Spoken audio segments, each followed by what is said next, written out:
Vamos lá, pessoal, falar um pouquinho sobre tabela periódica. Nós vamos dividir esse momento de aula, dessa fala sobre tabela periódica, essa aula sobre a classificação periódica dos elementos em dois momentos. Eu vou falar sobre a organização dos elementos na tabela periódica. E posterior a isso, nós vamos falar um pouquinho sobre as propriedades periódicas, aí encerrando já o estudo de tabela periódica. Bem, galera, olha só. Primeiramente, quando eu falo para vocês o seguinte, nós vamos estudar a tabela periódica. Top. A tabela periódica é uma forma que você tem de organizar os elementos químicos. Então, é a organização dos elementos. Quando você vai no supermercado, você percebe que produtos, não é isso? De limpeza sempre vão ficar apenas em uma prateleira, em um corredor. Tudo que se refere à limpeza vai ficar naquele corredor, ok? São produtos que têm semelhança, vamos dizer assim, ok? Então, a organização dos produtos em um supermercado, né, é feito de tal forma que as substâncias que estão ali, que têm a mesma finalidade, vão ficar sempre no mesmo lugar, senão você fica doido gastando as coisas. A tabela periódica não é diferente, ok? A tabela periódica é uma forma de você organizar os elementos químicos. Essa organização leva em consideração as propriedades químicas. Isso é devido ao subnível mais energético, as camadas que eles, o período que eles se encontram tem a ver com o número de camadas e assim vai. Então, vamos lá, de forma bem bruta, rústica e sistemática. Organização dos elementos. Como que é a organização dos elementos? Galera, a organização dos elementos. Primeiro, em ordem crescente de Z. Lembra que Z é o número atômico. É o número de prótons, não é isso? A tabela periódica, antes da descoberta do número de prótons, gente, ela era organizada de acordo com a ordem crescente de massa, né? E hoje nós sabemos que o que identifica um elemento químico não é a massa, e sim o número atômico. Então, na tabela periódica atual, os elementos são organizados em ordem crescente de número atômico. Z, prótons, ponto, 7 períodos. Quem que são os períodos? Os períodos são as linhas. Então, você tem 7 períodos, esses períodos são as linhas, então estou falando dessas linhas aqui, ó, na horizontal. E 18 grupos, ou famílias ou grupos, que são essas colunas. Então, vamos lá. Primeiramente, vamos subir aqui e vamos analisar aqui a nossa tabela, então. Né? Não está querendo subir. Opa! Subiu até demais. Vamos lá. Tá ótimo aqui mesmo. Galera, então o que nós temos aqui, olha. Primeira linha, nós chamamos de primeiro período. Não é isso? Ó, segundo período. Terceiro período. Quarto período. Quinto período. Sexto período e sétimo período. Depois eu falo sobre essas duas linhas aqui de baixo, ok?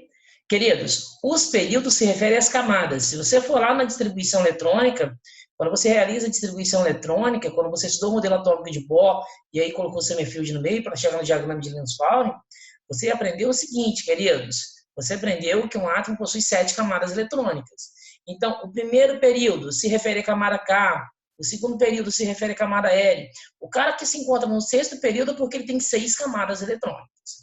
E as colunas? As colunas são as famílias. Então, você tem aqui, ó, primeira família, primeiro grupo, segundo, aí vem, ó, terceiro, quarto, quinto, sexto, sétimo, oitavo, nono, décimo, 11º, 12º, 13º, 14º, 15º, 16º, 17º, 18º. Então, você tem aqui, ó, 18 grupos ou famílias, ok? Que são as colunas. Pessoal, uma coisa importante na tabela é que, então vamos lá, ordem crescente de número atômico, os elementos estão organizados em 7 períodos, que são as linhas, 18 grupos ou famílias. Gente, e eles estão localizados, esses períodos, esses grupos, estão localizados dentro do que nós chamamos de blocos, ok? Nós temos elementos do bloco S, nós temos elementos do bloco P, nós temos elementos que se situam no bloco D, e nós temos elementos que se situam no bloco F, ok? O que acontece aqui é o seguinte, nós sabemos que, se eu for montar aqui o diagrama de Linus Pauling, nós temos, ó, vou montar aqui tem espaço, ó, o diagrama 1S, 2S, 2P, 3S, 3P, 3D, 4S, 4P, 4D, 4F, 5S, 5P, 5D, 5F, agora vai diminuindo, né?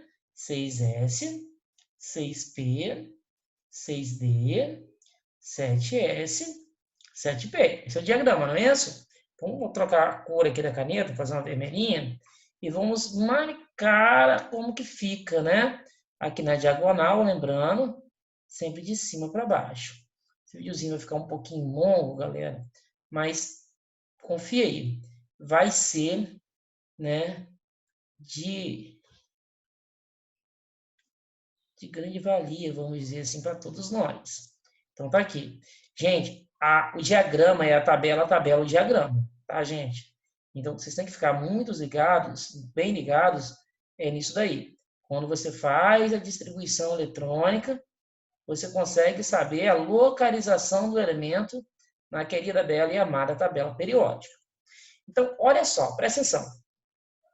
Os elementos que estão no bloco S é porque, quando você faz a distribuição, eles possuem como subnível mais energético o S1 ou o S2. Quem está no primeiro grupo, o subnível mais energético é o S1. Quem está no segundo grupo, o subnível mais energético é o S2. Ok? Ah, mas se ele vai ficar no primeiro, segundo, terceiro, quarto, quinto, sexto, sétimo ou sétimo período, depende da quantidade de camada. Se ele termina em 4S, ele está no quarto período. Se for S1 no primeiro grupo, S2 no segundo grupo. Aqui, a partir do bloco 13, da coluna 13, né, do grupo 13, você começa aqui, ó, P1, P2, P3, P4, P5, P6. Tem uma exceção, tá, gente? O hélio que está aqui, ele possui número atômico 2, a distribuição dele é 1s2, mas ele se encontra nessa última coluna porque ele é um gás nobre, ele é estável, tá? Então, ele sai da lógica, teoricamente, da construção com base no diagrama. Bem, e o bloco D? Galera, aqui nós temos, ó, D1, D2, D3, D4, D5, D6, D7, D8, D9, D10. E aqui, galera, você começa, olha, em F1, vem andando e até F14. Perdão, eu não vou fazer todos, tá ok? Então, ó, F1, F2, F3, F4, F5, F6, F7, F8, F9, F10, F11, F12, F13, F14. Na verdade, o F14 nessa tabela que eu construí é esse. Eu vou falar o porquê para vocês, então deixa eu até apagar aqui, tá? Galera, o negócio é o seguinte, olha só. Deixa eu achar aqui o pincel preto para fechar aqui de novo, tá, gente? Olha só. O negócio é o seguinte. Se você olhar sua tabela periódica, ele tem essas luzinhas, sua tabela periódica tem essas luzinhas aqui embaixo. O grupo F foi retirado do meio da tabela, senão ela ficaria muito extensa. Top! Então, se você pegar a sua tabela, você vai perceber que esse elemento que está aqui, algumas delas, tá, gente? Eles estão representados aqui, olha. Então, quando acontecer isso, na verdade, esse elemento que está aqui, representado aqui, ele é o D1, tá? Ele seria o D1, ele terminou em D1. Esse elemento que estaria aqui, ó. Uns representam ele aqui, outros trazem ele aqui embaixo. Então, isso aí, tanto faz. Show de bola? Galera, olha só. Então, aqui começa de F1 e vai até F14. Isso daqui que eu quis dizer para vocês é o seguinte.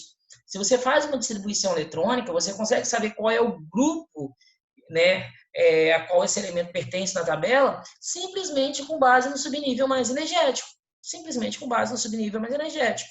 Porque se eu for analisar aqui em cima, voltar aqui um pouquinho, se eu quero saber a localização do elemento na família ou grupo, é só eu fazer análise do subnível, subnível mais energético.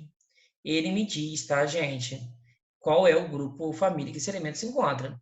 Professorzinho, lindo, e o período? O período, gente, é só você analisar o número de camadas. Um cara que está no primeiro período é porque ele possui apenas uma camada eletrônica. Elétrons apenas em uma camada eletrônica. Um cara que está no segundo período é porque ele tem elétrons em duas camadas eletrônicas. Então, deixa eu fazer aqui no cantinho aqui. Se eu vim aqui falar bem assim com vocês, eu quero fazer a distribuição eletrônica, sei lá de quem, vou fazer aqui embaixo para dar mais espaço. Lembrando que esse vídeo vai ficar um pouquinho longo. Eu quero fazer a distribuição eletrônica, titio, do Na. E o Na, o número atômico é 11. A distribuição fica 1s2, lembra da aula de distribuição, 2s2, 2p6, 3s1. Ok? O subnível mais energético dele, gente, é S1. Tá vendo? E a camada de valência é a terceira camada. Essa aqui é minha camada de valência. Então, você tem aqui, o subnível S1 que está na terceira camada. Então, pelo S1, eu já consigo descobrir com vocês que ele se encontra no grupo 1. Todo mundo que está no grupo 1, subnível mais energético é S1.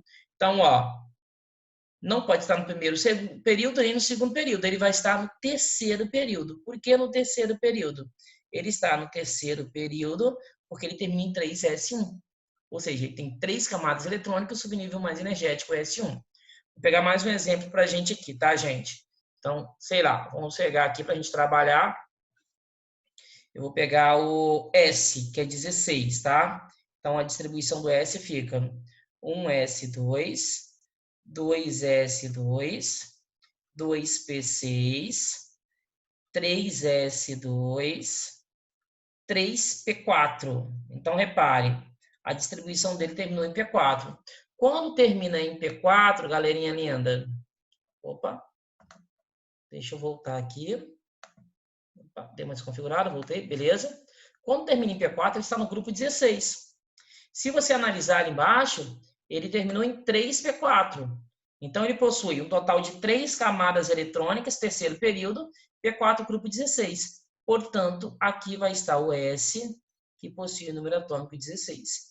E assim, galera, você consegue descobrir a localização de qualquer elemento com base na distribuição eletrônica, sabendo que o hélio, em relação à distribuição, ele é uma exceção, ok? Show de bola? Vamos fazer de um elemento de transição aqui, então? A gente gosta muito de trabalhar, né? Vamos fazer aqui com um elemento ferro. Vou fazer aqui, então, do ferro, Fe. 26. Distribuição 1s2, 2s2, 2p6, 3s2, 3p6, lembra o diagrama, hein? 4s2, 3d6. Então, se você for analisar agora, a camada de valência dele é 4s2. Essa é a camada de valência. Então, ele tem que estar no quarto período. O subnível mais energético agora é o D6. Então, ele tem que estar localizado no bloco D, né? Na coluna D6, que é o grupo 8, no quarto período.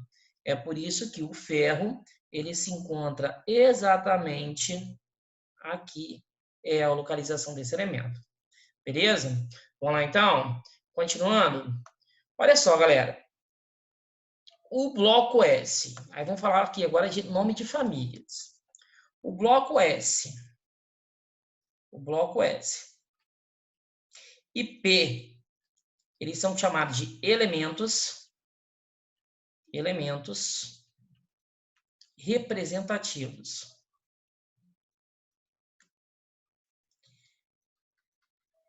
Essas famílias aqui, cada família possui um nome. Então, olha só, o grupo 1, também chamado de família 1A, aí o PAC não recomenda mais tanto essa utilização, mas tudo bem, vamos lá? é chamado de família dos metais alcalinos, ok? Daqui a pouquinho eu vou debater que tem um cara que não entra. O grupo 2 ou a família 2A, eles são chamados de metais alcalino terrosos, ok? O grupo 13, ou chamado de família 3A, aí o PAC não recomenda mais que se use tanto esse 1A, 2A, 3A, né? A gente usa o algarismo romano, vou colocar para você ficar ligado que existe, pode cair no exercício, ok? Essa aqui é chamada de família do boro. Então, agora aqui, ó, o grupo 13, 14 e 15 é só falar o nome do primeiro elemento, ó, família do boro. O grupo 14, ou 4A, é chamado de família do carbono. Família do carbono. O grupo 15 ou 5A é chamada de família do nitrogênio. Nitrogênio, vamos lá, sem se estressar com nada. Jogando para cima. O grupo 16 ou 6A, eles são chamados de calcogênios. São os calcogênios. O grupo 17 ou família 7A, eles são chamados de halogênios. Halogênios. O grupo 18 ou 8A, né, são chamados de gases nobres. Antigamente era chamado de grupo 0, tá, gente? Gases nobres. Show? Olha só. Esse negócio de você dar nome, gente, na família, só acontece com os elementos representativos, beleza? Os elementos de transição, as famílias, né, não vão ter nomes específicos, igual tem nos elementos representativos.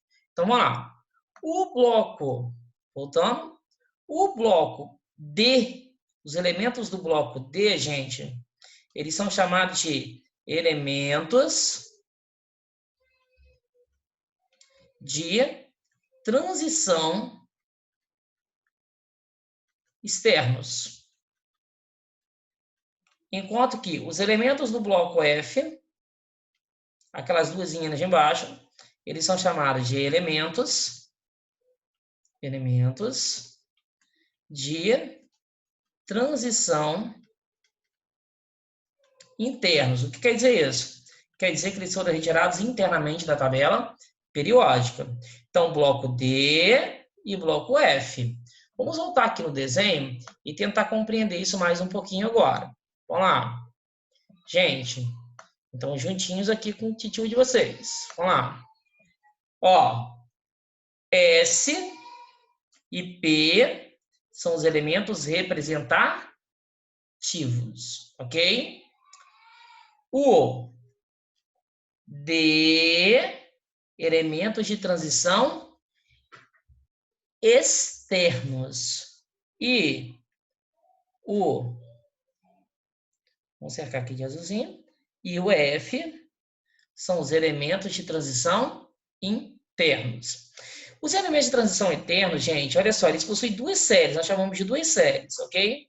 A primeira linha e a segunda linha. A primeira linha é chamada de série dos lantanídeos. Por causa do primeiro elemento está aqui, o montâneo. E a segunda linha é chamada de série dos actinídeos. Ok? Vamos lá. Mas o que eu tenho que saber inicialmente sobre tabela periódica? Gente, vocês têm que saber uma divisão que existe na tabela periódica. Que divisão que é essa? Presta muita atenção. Olha só, quando você pega a sua tabela periódica, vamos ver se eu consigo pintar aqui, há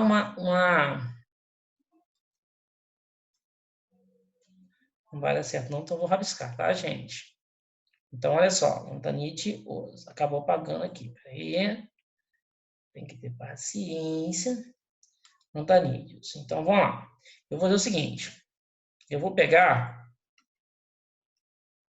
e vou riscar de amarelo os metais, beleza? Então, se você for ver aqui, gente, todos esses elementos que eu estou riscando aqui, ó, a maioria dos elementos na tabela periódica, vou fazer a divisão direitinho ali, ó, eles são os metais. Então, deixa eu fazer aqui a divisão direitinho, direitinho. A maioria dos elementos na tabela periódica, eles são os metais. Então, vamos criar aqui uma legenda para a gente, ó, metais. Metais. Vamos lá. A maioria dos elementos são metais. Ponto. O que é um metal? Gente, metais têm altos pontos de fusão e ebulição, com exceção, né, do galho, do mercúrio. Eles são sólidos à temperatura ambiente, com exceção do mercúrio. São excelentes condutores de corrente elétrica e calor. São dúcteis e maleáveis. Na formação de uma ligação iônica, tende a se transformar em um cátion, ou seja, tende a perder elétrons, ok? Professor, e a outra coisinha que aparece na tabela periódica? Esses carinhas que ficam aqui, professor. Olha, quem que são esses caras? Esses carinhas que ficam aí, eles são os ametais. Ametais ou não metais, é a mesma coisa. Então, é o oposto, ok? Enquanto o metal numa ligação iônica, ele perde elétron, o ametal ganha elétron, ok? Enquanto os metais têm brilho metálico característico, os ametais são opacos. Enquanto os metais são excelentes condutores de corrente elétrica e calor, os ametais são maus condutores de corrente elétrica e calor, com exceção do carbono grafite. O diamante não, mas o grafite sim, ok? Então você vê que eles têm propriedades diferentes. Enquanto os metais, com exceção do mercúrio, todos estão no estado sólido, o ametal, quando forma substância simples, pode estar no estado sólido, pode estar no estado líquido ou pode estar no estado gasoso. E, professorzinho, olha só, muitas das vezes, né? Não, muitas das vezes não, todas as vezes, a gente percebe que essa última coluna aqui, ó, ela é pintada numa cor diferente. Quem são esses caras? Esses caras são os gases nobres, ok? Gases nobres já fala, eles são gases a temperatura ambiente, ok? São encontrados na forma monoatômica, ou seja, eles são estáveis, não precisam se ligar a ninguém. Os gases nobres são os únicos elementos que eu consigo encontrar na forma monoatômica na natureza, ou seja, sem estar ligado a ninguém. Não, professor, existe o oxigênio. Gente, a substância, o oxigênio é O2. É um átomo de oxigênio ligado ao outro. Os gases nobres não acontecem isso. Os gases nobres, eles são quimicamente estáveis, eles não precisam se ligar a ninguém, então eles são os únicos elementos encontrados na forma monoatômica na natureza, ok? Professor, e o hidrogênio? Galera, o hidrogênio, se vocês vão perceber que muitas das tabelas periódicas vai trazer ele com a mesma cor dos ametais, ok? Então, esse aqui é o hidrogênio. Professor, o que você faz? Eu coloco uma cor diferente, gente. Não estou falando que lá está errado, nem eu estou errado. Estou falando o seguinte, olha só. O hidrogênio, ele é um camarada que na formação de uma ligação iônica, por exemplo, ele pode se comportar como metal ou como ametal. Então, o hidrogênio, quando ele forma uma substância simples, tá? Ele é um gás altamente explosivo, um excelente combustível, ok? É um ótimo combustível, é altamente inflamável, né? Explode com muita facilidade. E na hora de formar uma ligação iônica, ele pode se comportar como ametal se estiver ligado com metal ou como metal se estiver ligado a metal, tá bom? Essa primeira partezinha sobre tabela periódica está aí. Eu vou encerrar essa aula agora, eu vou preparar agorinha mesmo, uma aulinha para a gente sobre propriedades periódicas. Opa, tem um rabisquinho ali, deixa eu voltar e continuar.